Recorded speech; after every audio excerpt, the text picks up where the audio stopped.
Good evening and welcome to this edition of In Focus on Whitewater Community Television's WGTV Channel 11. I'm Eric Marsh, Executive Director of Whitewater Community Television. Very glad you're able to join us for this hour-long program. Last week was 90 minutes. We're cutting this back down to an hour. Otherwise, we'd step over the top of the Richmond Advisory Plan Commission, and we know you want to see that live at 7 o'clock tonight. And we're going to have a couple of guests tonight. We'll be talking in just a little while to Sharrie Harlin, Community Outreach Coordinator for Reid Health. We're going to open this program by talking with Debbie Berry, our Wayne County Clerk. Thanks for being here with me.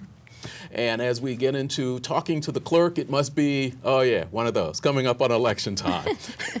We do that a lot. So need to start by reminding you that in the clerk's office, you can get registered to, you can, or you could sit in the comfort of your home and do it, but we're asking that everyone get registered to vote. If you are 18 or above, get yourself registered to vote. Please, you have until Monday, April 8th in order to be able to do that. The voter registration office, 301 East Main Street. You can also do it online, indianavoters.com. It makes it very easy. If you think you're registered but you're not 100% certain, go on indianavoters.com. That will give you the information that you need. And we'll talk a little bit more in just a few minutes with Debbie about that, making sure that you are registered to vote. We really, really do want as good a turnout as possible.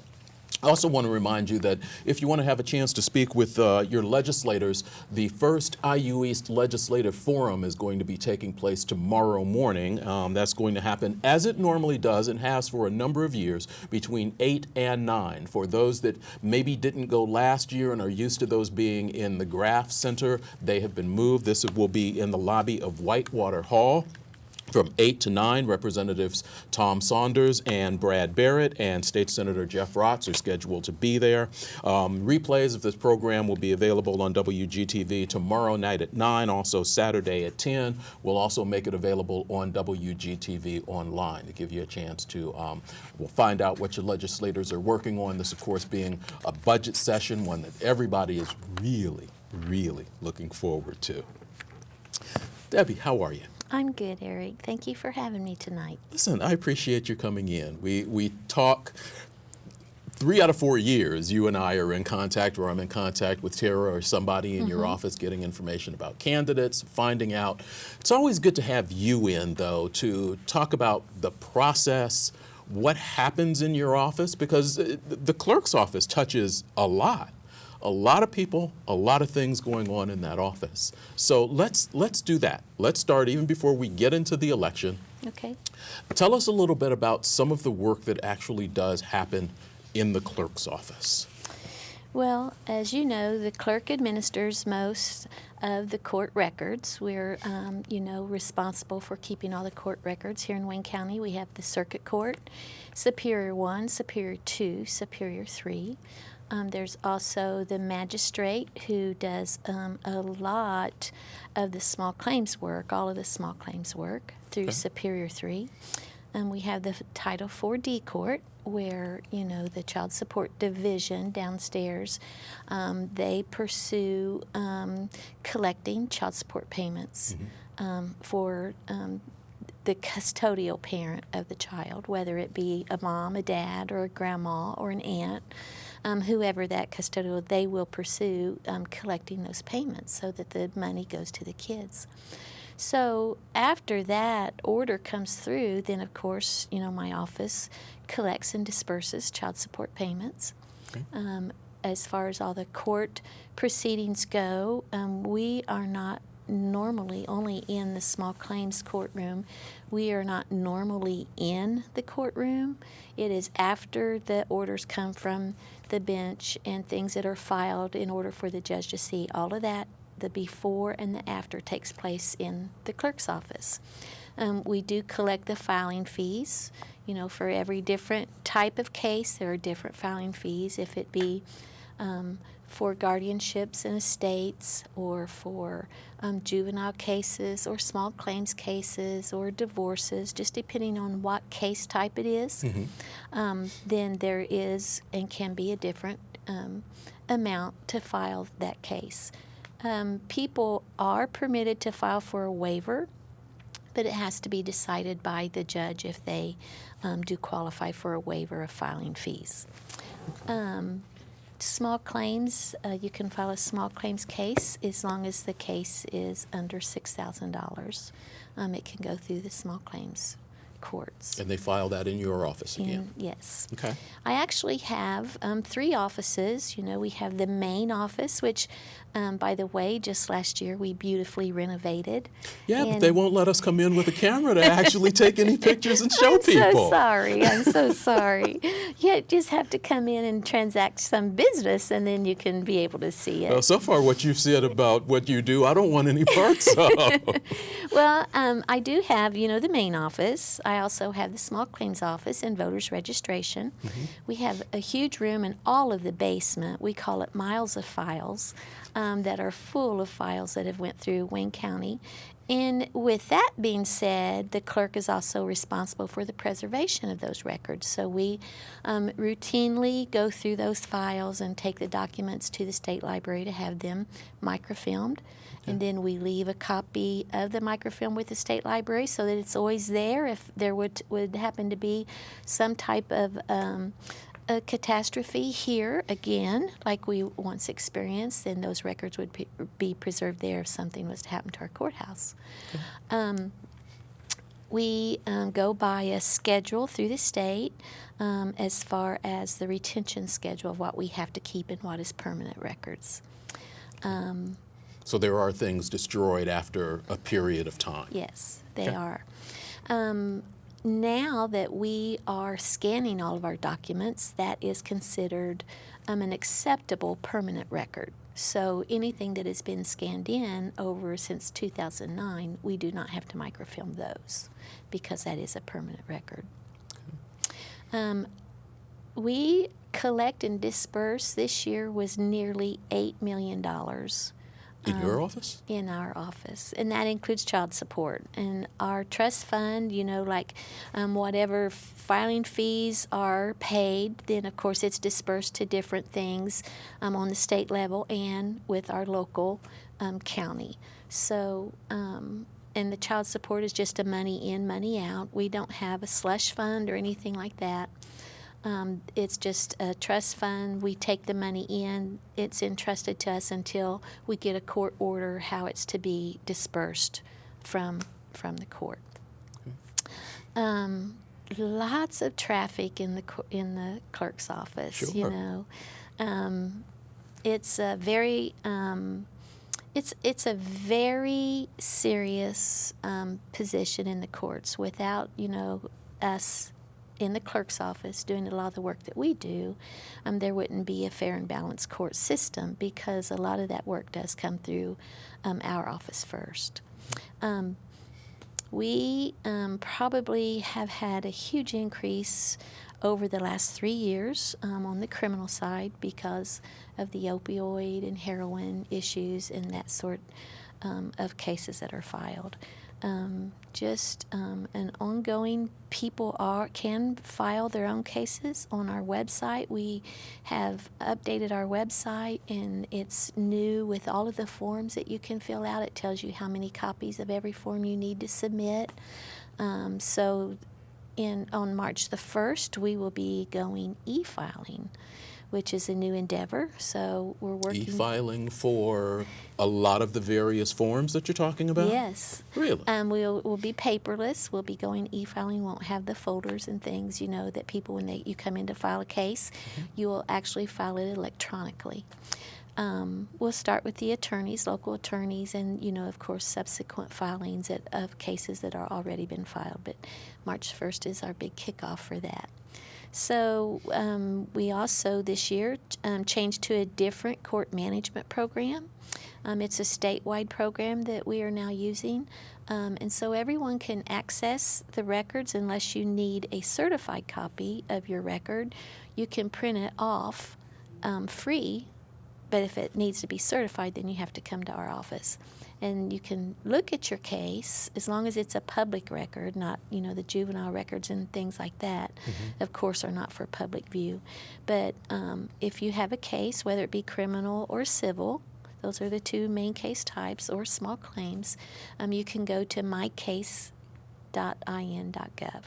and you can view and print whatever you need. But if it has to be certified, then you have to come to the clerk's office for the certification. The e-filing system that you're going to, is this something that's happening statewide, or is this just something that you've just decided to institute in your office? No, it is statewide. There are several counties, the state court technology assists, with just a certain number of counties to go for e-filing. It's really an easy process for attorneys. They love it. For a year now, I've had attorneys saying, when is Wayne County going to start e-filing? Because they can do it from their office. They don't have to physically come to the clerk's office and, carry. You'll see attorneys coming in with just armloads of cases and things that they come in. Our mail that we get daily is, a lot of the offices might just get a stack of mail with rubber band around it, other than the treasurer who gets payments, for taxes. But we usually have one bucket full, and many times two, especially at election time, because we get absentee ballots that come in. So just depending on the time of year, I would say most of the mail that comes through the county is for the clerks and voters registration offices. Wow. Since you mentioned the election, we're not going to gloss over that. We finished one of the 3 years that we go through every year. 3 out of every 4 years here, we've got an election. This one, a municipal election. Filing deadlines. Let's start with that, because we haven't hit that. So let's say I want to run for an office. What do I need to do? What's my deadline for being able to pull that off? Okay. If you would like to be a candidate and be on the ballot for the election, for the primary election, for city municipal election, the deadline is noon, February the 8th. So that is the deadline to come in and file to be a candidate on the ballot. Now, does that date hold if I'm running to be on the town council in Hagerstown? Is that deadline still the same there, or is there something different between Richmond and some of the other municipalities here in Wayne County? Okay, so we do have some small towns that will be on the primary ballot, not all small towns, because their town board has to pass a resolution stating, that they want to hold that election at that time. So right now, the small towns that are having an election is Cambridge City, Centerville, East Germantown, Fountain City, Milton, and Greens Fork. They are having primary elections. Yes, they are having elections. So those will be on the primary election so that they can come in and file to be a candidate on those. Okay. And obviously Richmond being the other one where the clerk, the mayor, and the entire city council are up. Okay. Right. I mentioned getting registered to vote. And for some people, they're just not sure. What are the rules for if I move, how far I've moved, how much time do I have? If I'm moving into Wayne County right now and want to be registered to vote, what kind of time frames do people need to know so that they can get their registration moved from one place to another, or even if they've just moved within the city? Does that matter? Actually, I think the biggest controversy that we hear about registering to vote is people want to say, I need to register as a Republican, or I need to register as a Democrat. But in the state of Indiana, you do not register as your party affiliation, only if you're a candidate. But if you register just to vote, you are just registering to vote. That's all you do. Now, in the primary, you do have to declare which ballot you want. Okay. And so then you vote, only on one or the other ballot in the primary. Now, here's a question. When you choose a primary ballot and you choose either a Democrat or a Republican ballot, what are you actually promising? What are you actually signing off on? You mean as far as when you come in to vote with us? When you come in to vote and you go, I want a Republican ballot, and they go, okay, sign here. What are you signing? You're signing the poll book, the e-poll book. Ours is electronic, so you actually sign on a signature pad rather than the big roll books that you used to sign on. But you're not signing that you are a Republican, and you're not signing that you're a Democrat. No, sir. You're just signing that you're there to vote, that you are there checking in and going to vote. At that time, when you sign the e-poll book, nothing, you may tell the clerk, in the vote center, what type of ballot you want, but it has nothing to do with the e-poll book. And whatsoever. they don't write that down, or where do they write that down? Do they? They do not. And what they do, when you select what kind of a ballot you want electronically, they put it in on that laptop where you visit the clerk. They have to say which ballot you want. And then it goes, they print you a label, and in the label, if you look at that label that they give you and they put on that piece of paper that you sign, on it, it'll say Republican ballot and the precinct that you're in, because our vote centers cover all 58 precincts. Right. So it'll say your precinct, and it'll say if you want the Democrat or Republican ballot for. Which it brings up another very interesting point, is that every year before an election, our election board gathers, and we have what we call the public test, whereas we take every candidate on every ballot, Democrat and Republican, and make sure that our equipment is testing properly and that, it's fail-safe. So, that is another thing that we do to take security and precautions, and to guarantee that all the candidates get the votes that are cast for them, is through that public test. And that's an open meeting. It's very interesting. I would encourage folks to come who's interested in seeing the public test and what we do. Now, when we have that public test... Can you announce that enough ahead of time that people could actually be there? We do. Okay. Yeah, and also on that public test, like the small town elections, we ask those clerks from that small town to be there to help test their ballot, to make sure that, their candidates that are running in their small town, that all are listed on that ballot properly. We, one thing, if a town wants the clerk's office to run their election, we're happy to do that. The only requirement would be that they have to use our e-poll books. You're watching In Focus on Whitewater Community Television's WGTV Channel 11. We're spending a few minutes with Debbie Berry, Wayne County Clerk, finding out about elections, what her office does. I'm not going to let you walk away from that for a second. You just said if a town wants you to run their elections, that's not an automatic thing that you run all elections here in Wayne County? No, if they want to run their own, they can do that. They can run their own election. And they, of course, they can... I don't know. I think some of them, if they run their own election, I don't know if they have their own equipment or whatever. But our equipment, we can rent that to them, so that they have a DAV unit, But then if they run their own election, then they have to count their ballots, and it's so much quicker with the DREs, with the electronic. Are there any communities in Wayne County that actually do run their own election, or do they regularly just come to you now? I can only vouch for, since I've been clerk in the last 5 years, and we've ran all their elections for them. Okay. We've mentioned the IndianaVoters.com site where people can go. They can register to vote there? They can. As you know, when you come into the vote center, all you need is your driver's license, your photo ID, either driver's license, passport, or another form of ID that's issued by the U.S. government or the state of Indiana. So on IndianaVoters.com, if you go into that, it will ask you your driver's license number. And, that will give them information on IndianaVoters.com about where you live, what precincts and everything you're in.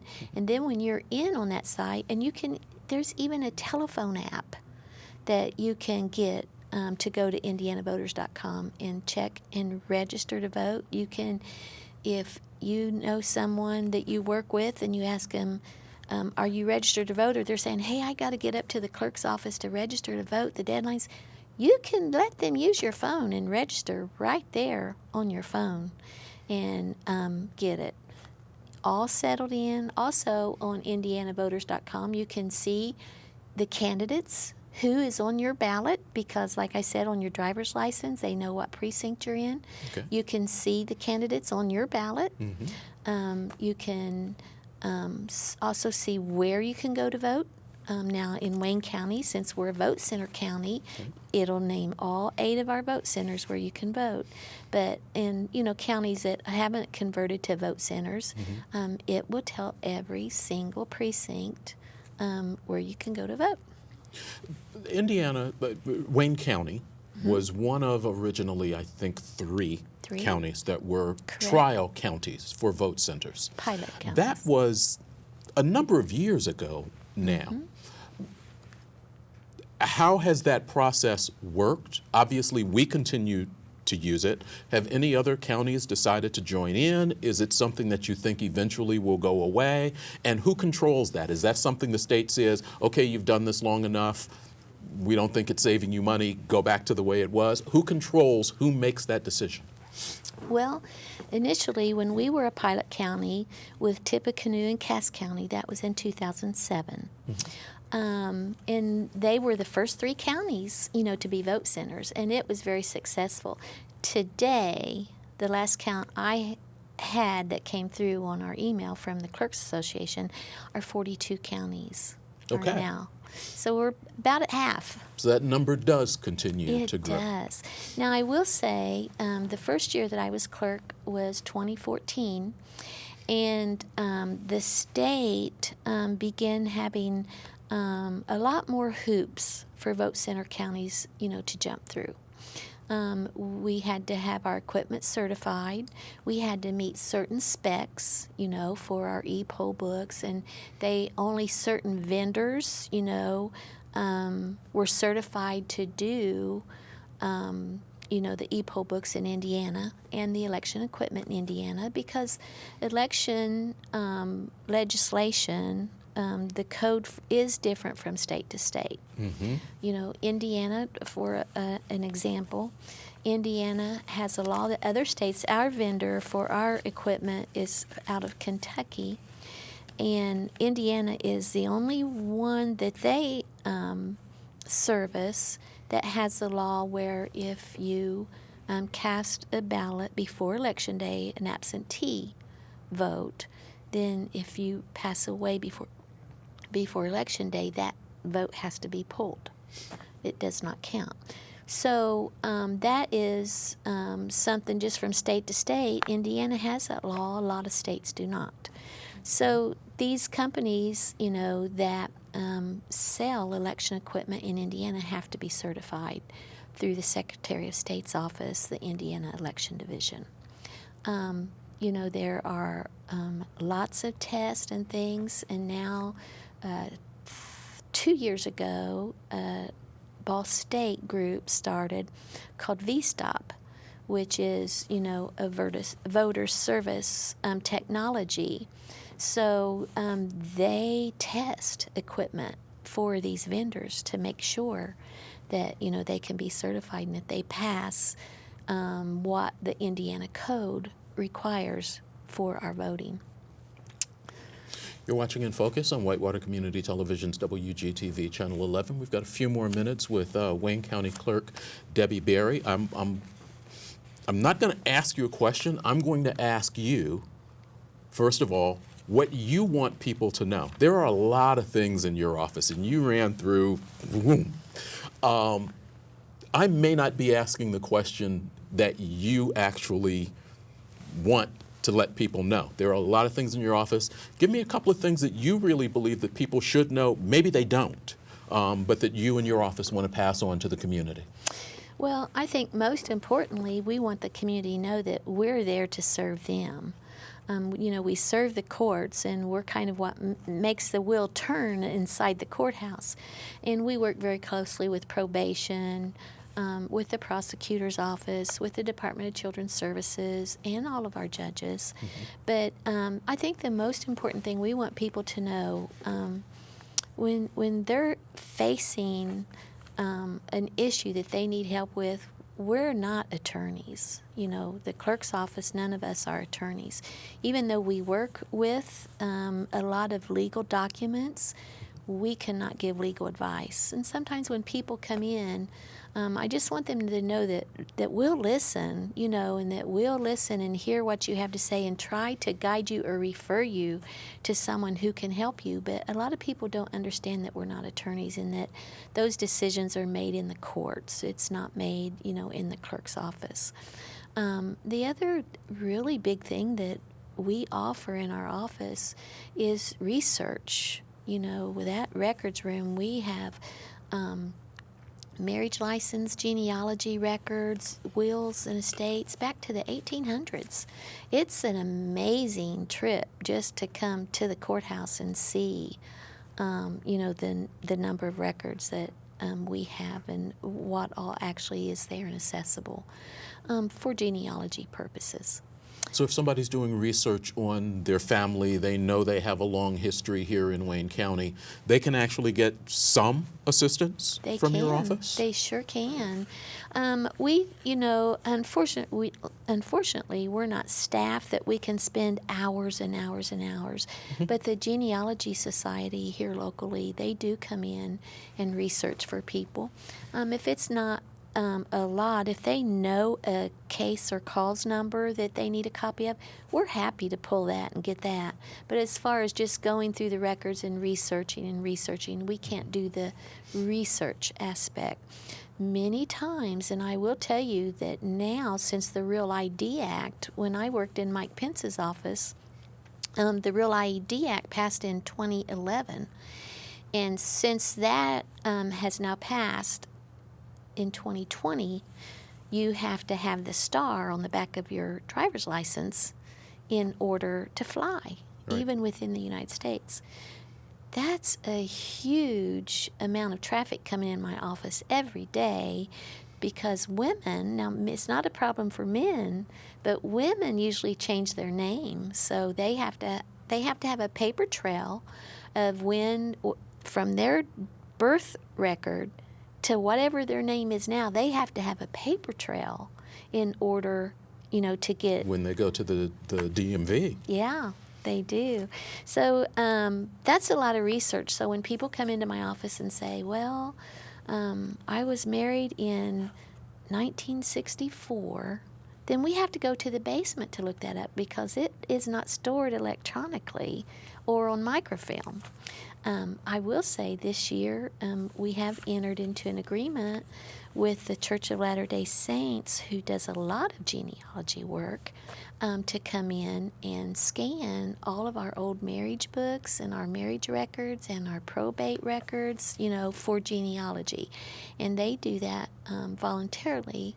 And make our copies and then we can send them to the state to get them microfilmed, and they keep a copy for their genealogy research at no charge. They do that, so that's been a big endeavor to find someone to do that. And once, you know, they started in Indiana and did it for one clerk, and she passed it on to another clerk, you know. And you all just kept telling. Yeah, so and they'll probably be there 18 months.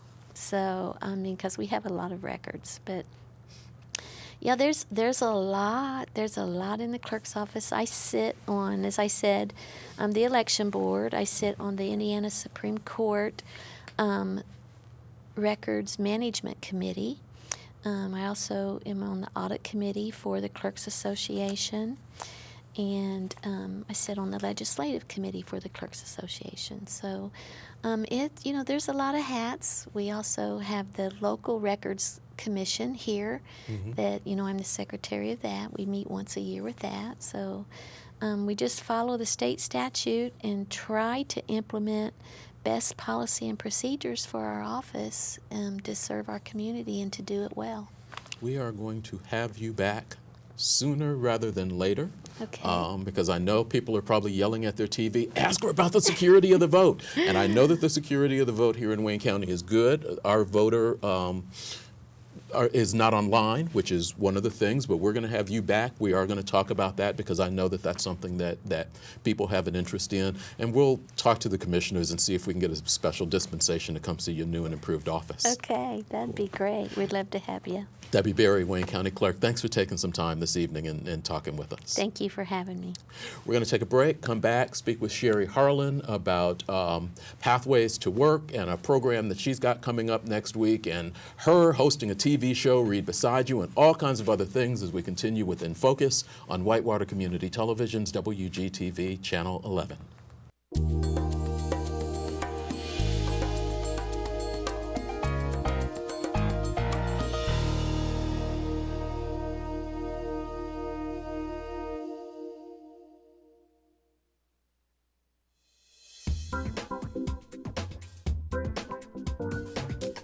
Watch Wayne County Connection on WGTV Channel 11, Tuesdays at 6. I'm your host, Michael Swigert. Join me this month as we promote WayneNet.org, which is a place for all things local. I'll talk with Jane Holman, the Executive Director, and Dakota Collins, the President of the Board of WayneNet.org. Join me, Michael Swigert, on Wayne County Connections, Tuesdays at 6.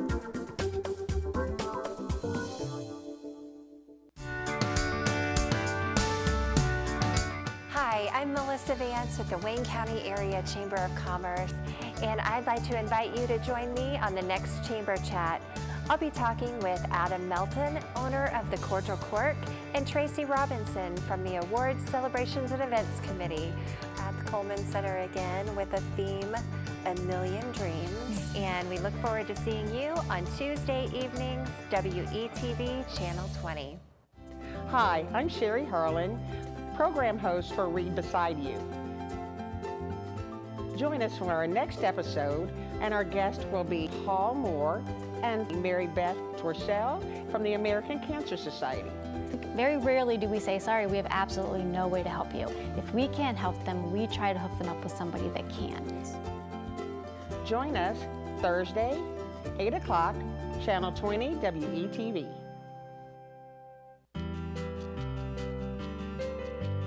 Hi, I'm Phil Quinn. Join us for another edition of Connect with Ivy Tech, where we talk with Val Ray, Director of Development with the Ivy Tech Foundation. Also, Brandy Farmer joins us, Student Government President, and Patrick Piper, Department Chair of Engineering, HVAC, and Construction Technologies. Most of our students are working full-time or part-time. They have families. Join us Friday on WETV, Channel 20 at 9 p.m. Keep up with local government information and shows with WGTV Online. Go to WCTV.info and click on the WGTV Online button. It's a live stream and video on demand site in one. Click the play button, you'll see whatever's on the air on WGTV Channel 11, or scroll down for videos on demand. Choose whatever meeting or show you'd like to watch. It's easy to stay informed with WGTV Online, a service of Whitewater Community Television.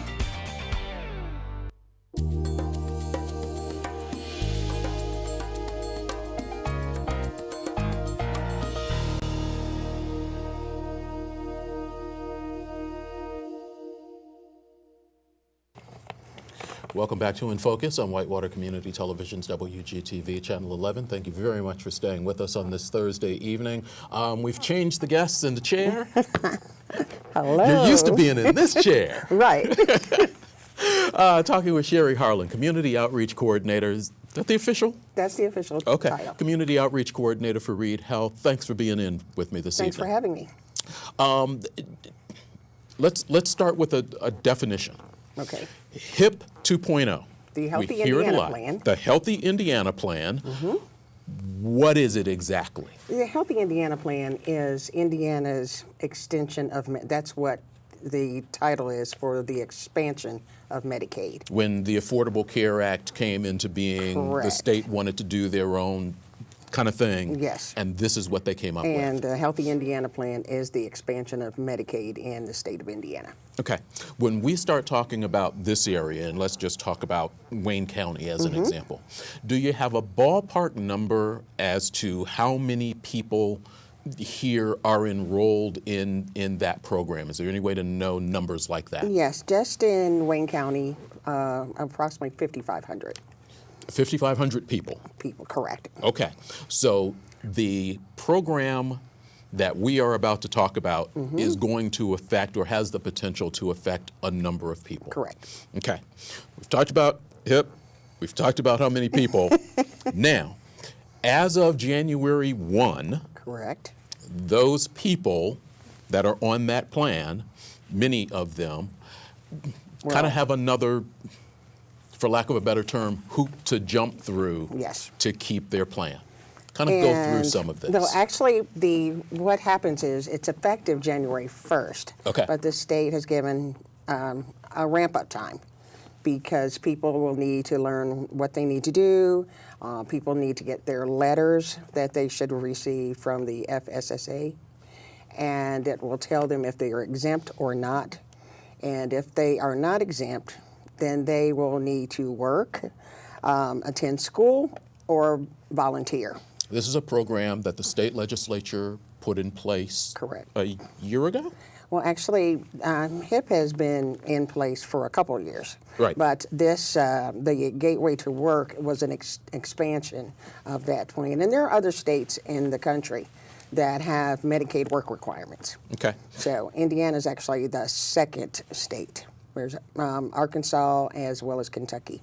Okay. So we're in early on this We're deal. early, Okay.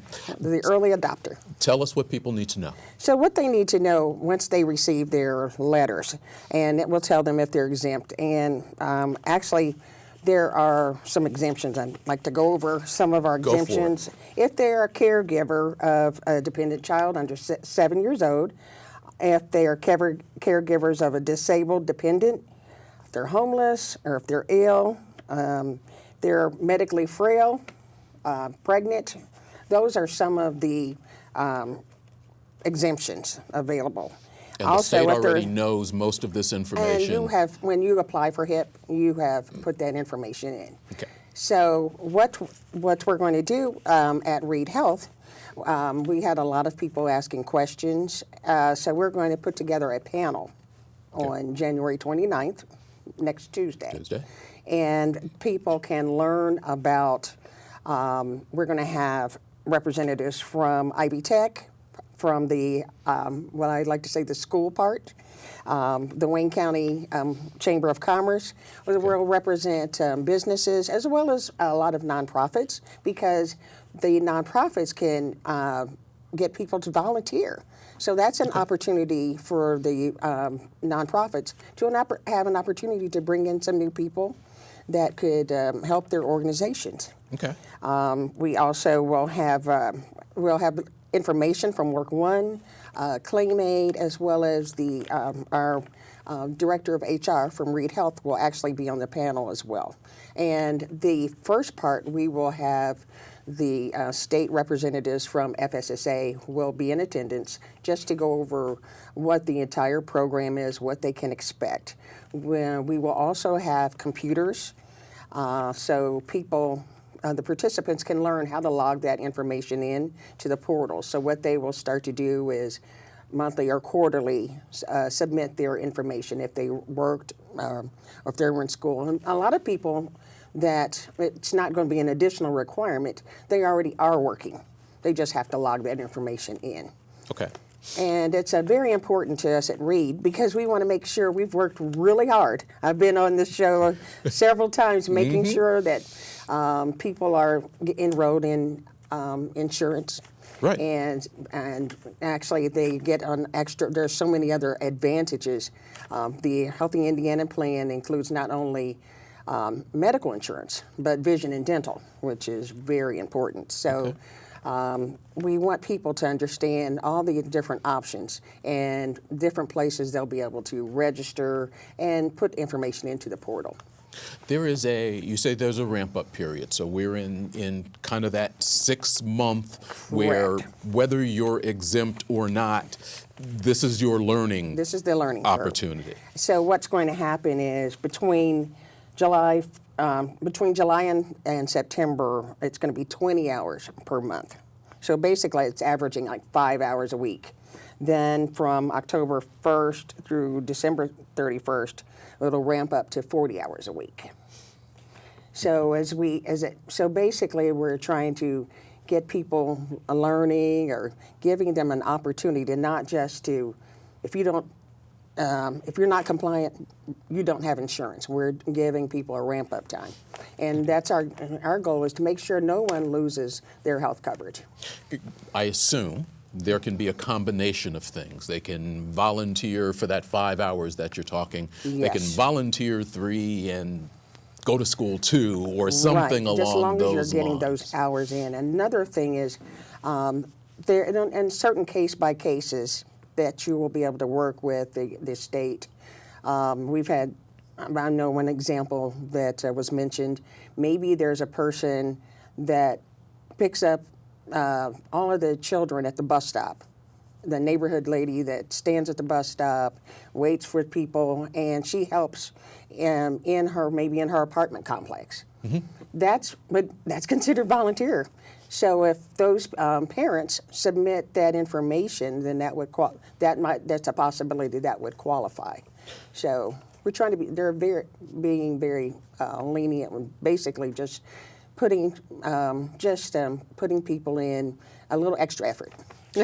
Is the biggest concern that there's a number of people that aren't doing anything, or is the biggest concern that there are a number of people, as you mentioned, already doing these things, but they don't get the word or won't get the word or won't completely understand how to track and report these things? And there's both, because the big push would be able-bodied adults, and you will see by the exemptions that people, I've received phone calls that I'm disabled, but I still need a hip, or I am caring for my disabled relative. In that case, you would fall under the exemptions. But within all of the Medicaid work requirements, they are trying to get it's more of focus on able-bodied adults, that they are doing something. Now, I saw a 60 Minutes piece number of months ago that ran through, and I'm pretty sure it was Arkansas, that there were people having issues getting information reported. The hours that they could report things were low. One gentleman lost his insurance. He was working every day, but he couldn't get to a computer at his work, and by the time he got to one, the offices were closed down.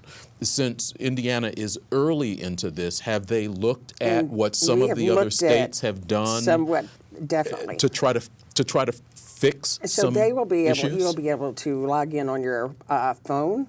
Okay. Then we'll have different places. We have public computers at Reid, near Starbucks, where people and patients.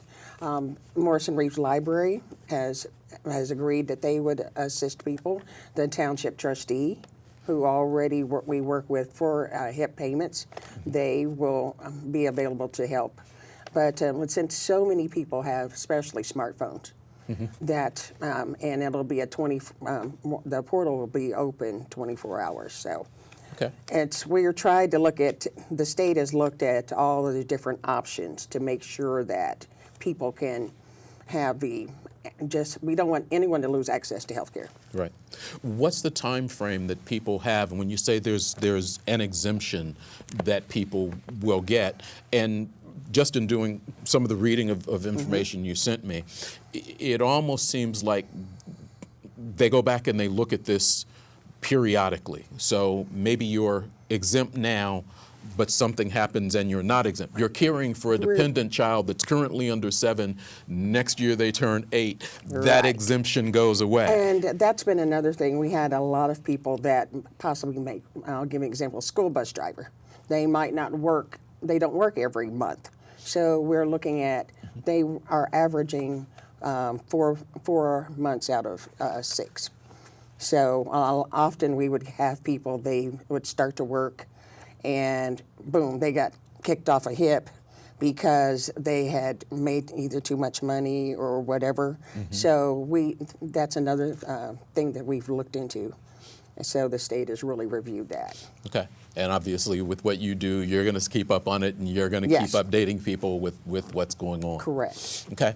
Tell us, what else do we need to know about this particular. And what I found is a lot of the callers haven't necessarily been a lot of recipients. Some of the patients that have HIP have been very transient. They might have moved, didn't have a forwarding address.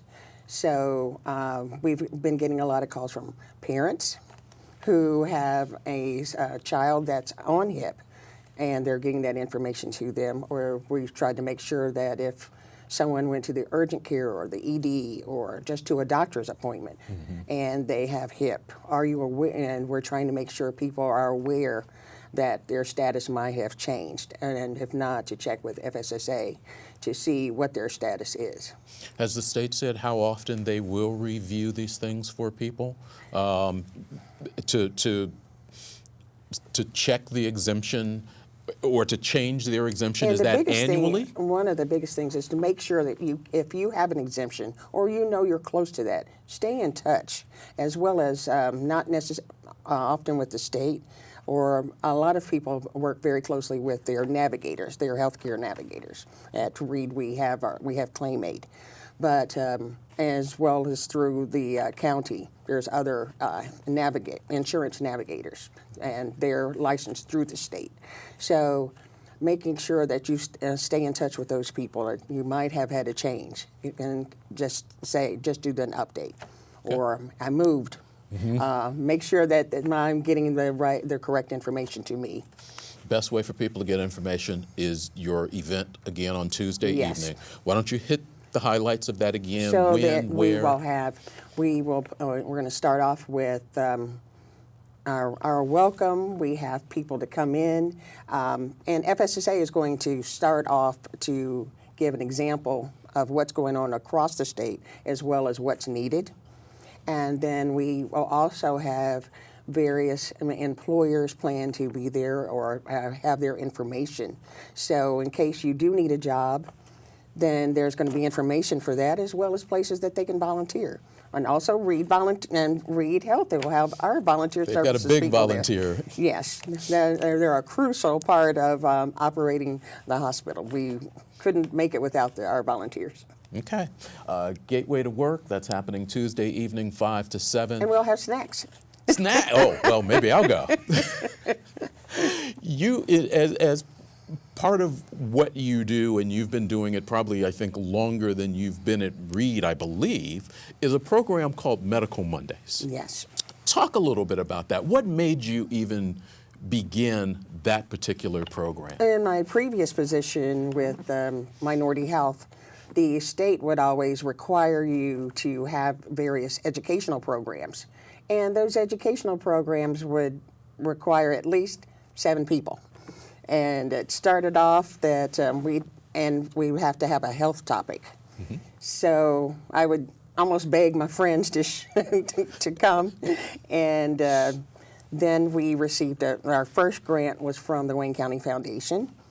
And that allowed us to get more operational budget. I had some snacks, and then when I became an employee at Reid, it became a Reid program, and now we offer a lunch. So, and we just Where is it and when is it? And we just celebrate our 7th anniversary. 7th, okay. And it's the second Monday at Central United Methodist Church in their community room. And it's a varied group. We have anywhere from 25 to our anniversary. We had a packed house. We had 75 people. Nice. And 75 of your closest friends that you begged to show up. Yes, I did. But they now, it's very interesting because they now have been very supportive and they look forward to it. We've had some success stories. One of our better ones was we did a thing on stroke, and the following month, one of our attendees woke up. She couldn't swallow. She was trying to take her medicine, and she really couldn't communicate. And she realized, she said, at Medical Monday, I learned I might be having a stroke. And told her husband, and they got her to the hospital, and she's gone through rehab, and she's back with us again. So nice. They're very inquisitive. And they like to ask a lot of questions, and so it's but that's good. That's what you want from something like this. And they like to say, well, we'd like to see this type of thing, or we've had one of our most successful programs was we had what our Dr. Sophie from Reid Health came and talked about from the newest things in cancer research, and it was a big success. Nice. So Congratulations on we that. enjoy that. I'm glad that's going well. Yes, and we always like to have new people visit us as well. Okay. Second Monday of the month. Second Monday of the month, 1 o'clock. All right. There you go. Let me know, so just let us know, and that way we can plan for lunch. As you have continued your community outreach, trying to let people know more and more information, and I think healthcare is one of the things sometimes that baffles people most. Right. It's always changing. It's always moving. The doctors, the rules, just like this. Yes. It's always changing. You've tried updating people now for the last little over a year, I guess, on a monthly basis, hosting a program called Reid Beside You, which Yes. we air on Thursday evenings on WETV, Channel 20. Talk a little bit about how that started, how you feel. I know the first time you walked in here, it was like, I don't think so. You've seemed to have gotten much more comfortable with Yes. it. You and your guests are interacting a lot better. Talk a little bit about that process and that show Just for one you. day, I was called in and said, we're going to have a new TV show and you're the host. And I thought, how to Google how to be a TV host?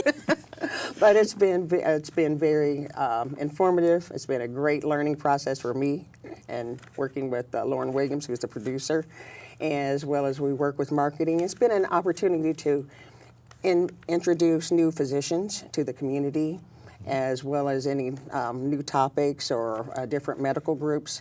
So it's been very enlightening, as well as I've learned a lot because I'm not clinical.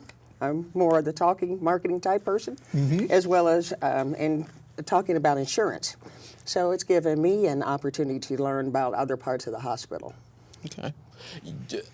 Reid Health continues to expand out. Fayette County, Winchester, various areas. Does your position continue to expand out I get to as go they a lot of expand places. out? So it gets a typical day is never typical for me. So I probably see more people out in the community than I see people at Reid. And especially during back to school time, because we work with a lot of the Medicaid providers who provide us backpacks. And we try to distribute it through our entire service area. So July and August are very busy times for me. And you will see I'll have the SUV loaded with backpacks and drop some in New Paris and some in Eaton and Connersville, Winchester, all through Richmond. Usually for the Richmond, we do the back to school in 10th Street Park and distribute backpacks through there. And this year, we got to do extra, worked with our psych services group, as well as our diabetes nutrition. And we had recipes for parents, healthy snacks, as well as psych services, and our EAP group distributed information on bullying. And so that was a really a big push. Okay. So total package, we try to have a total package, but I cover a lot of ground. As you reach out in the community, what is the number one concern you hear from the community as it relates to health care? Yes. Because you get into a lot of conversations with them. Is it dealing with insurance? Is it what is the community's biggest concern that you hear? A lot of things that I get are insurance and just or not understanding the differences of well, this person has Medicaid or this person has Medicare. I don't understand. And another thing we've been doing a lot more is going to different groups and just doing an Insurance 101 class. And that's been very helpful because a lot of people don't know, as well as trying to make sure that they get proper insurance, going to credible insurance agents. Okay. As well as there are sometimes the things you see on late night TV aren't as credible, and there's a lot of late night TV watchers around. Right. and they will come to the hospital, and it's really not a insurance pack. It's not an insurance card. They might have seen that, and they might have actually been paying me money every month, and then they find out it's not worth the card that they have, and that's very sad. So we would like to try to educate people on what they actually have and what are their opportunities to make sure that they're covered. Okay. So Gateway to Work is coming up Tuesday evening, 5 to 7 at Lingle. Lots of information, lots of people. Right. And the thing you tell folks is if you know someone on HIP 2.0, Make sure that they attend. point them in that direction. Correct. All right. And later on, if you're sitting around watching television, Sharrie's show, when does your show air? 8 o'clock, Channel 20, WCTV. Okay. So check it out this evening. Do a great job with that show, and we appreciate you being Thank part you. of the family here and for coming in this evening. Oh, great. Thanks for having me. No problem. Want to remind you once again, we had Debbie Berry in. We are in an election cycle. Doesn't look like, at this moment, it doesn't look like there will be a lot of contested races, but things changed at the very end in the last fall election. They may change now, so want to make sure that you're registered to vote. So check out the voter registration office, 301 East Main Street, Monday through Friday from 8:30 until 4:30. Also check indianavoters.com. Remember, you can talk to your state legislators tomorrow morning. You can ask them questions during the Indiana University East Legislative Forum taking place between 8 and 9 in the lobby of Whitewater Hall. We'll also be re-airing that tomorrow evening if you are not able to see that. And that is one of 3 legislative forums that IU East is hoping to be able to have this fall. They normally try to do it. Sometimes weather takes that out. E-waste recycling is coming back. If you've been holding on to old computer monitors, things of that nature, the first one is coming back this Saturday from 9 a.m. to 12 p.m. Indiana University East Whitewater Hall parking lot. The Indiana Winter Farmers Market has been off for the holiday. They were going to come back a couple of weeks ago. The weather has kept them from doing that. But this week, they hope to be back between 10 and 1 at the Richmond Senior Center, 1600 South 2nd Street. Still have a Christmas tree. Mine's hanging out in my backyard. You want to get it to either Hayes Arboretum or maybe Cope Environmental Center for their Christmas tree recycling. Information there on the screen. And then Ryan is going to help me out by just scrolling through a number of different slides letting you know that Meltdown is here. It's not coming. It is here. The carvers have been carving. There's a special fire and ice thing happening in Elstro Plaza just a little after 7, so we're going to wrap this bad boy up because I'm going. Go and enjoy. Yes, it is going to be chilly. There is a wind chill advisory in effect for tonight into tomorrow. So just bundle up. There'll be warming stations, plenty of things to go and see and do and enjoy the Meltdown. Next week, lazy me, I'm taking another week off. Tim Scales is going to be in hosting next week's In Focus program, talking with some local business folks about hiring and what they're doing in their places. Thanks for watching this edition of In Focus on Whitewater Community Television's WGTV Channel 11. Watch for replays on WGTV Online.